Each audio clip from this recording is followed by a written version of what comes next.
A while ago, I achieved a goal that I had been working toward for months. It was a major milestone, and on paper, I should have been thrilled. But the moment it happened, I didn't feel happy. Instead, a wave of cold anxiety hit my chest. I sat there thinking, I just got lucky. It was a fluke. If these people actually knew how much I was struggling behind the scenes, they'd realize I have no idea what I'm doing. I felt like an absolute fraud, and I spent the next few weeks terrified that the clock was ticking, and it was only a matter of time before everyone finally found out the truth about me.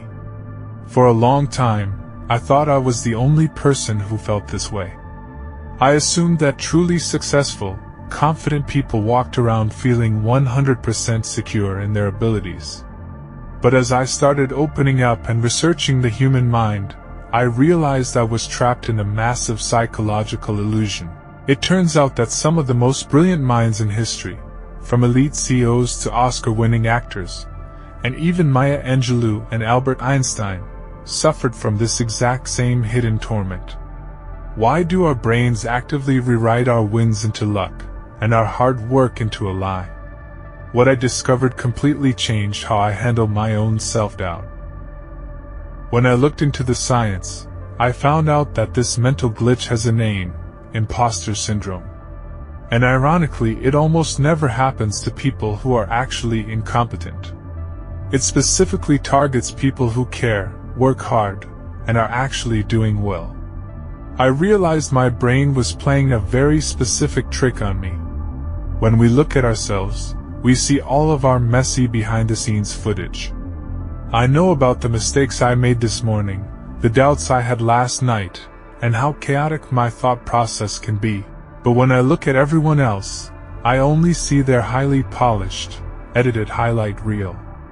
My subconscious was comparing my messy inside to everyone else's perfect outside.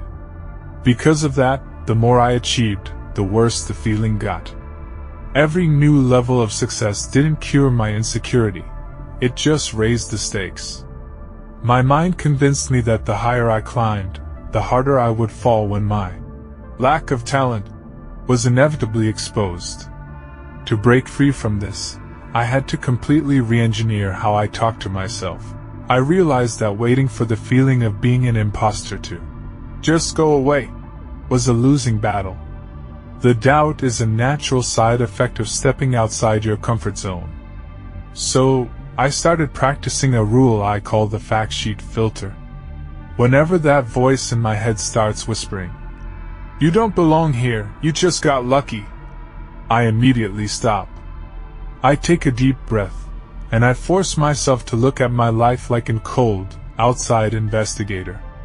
I write down the objective facts. Did luck help? Maybe a little. But did I put in the hours? Yes.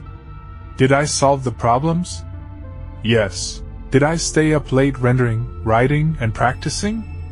Yes. I stopped relying on my feelings of competence, and started looking at my evidence of competence. The second major shift was accepting a very liberating truth: absolutely nobody has it all figured out. We are all just figuring it out in real time as we go. That person you think is a flawless genius is just a human being managing their own hidden chaos. Once I realized that everyone is playing the same game, the fear vanished. I didn't need to be a perfect expert to belong in the room. I just needed to be a person who was willing to show up and try. You aren't a fraud for not knowing everything. You're just a human being who is brave enough to grow in public.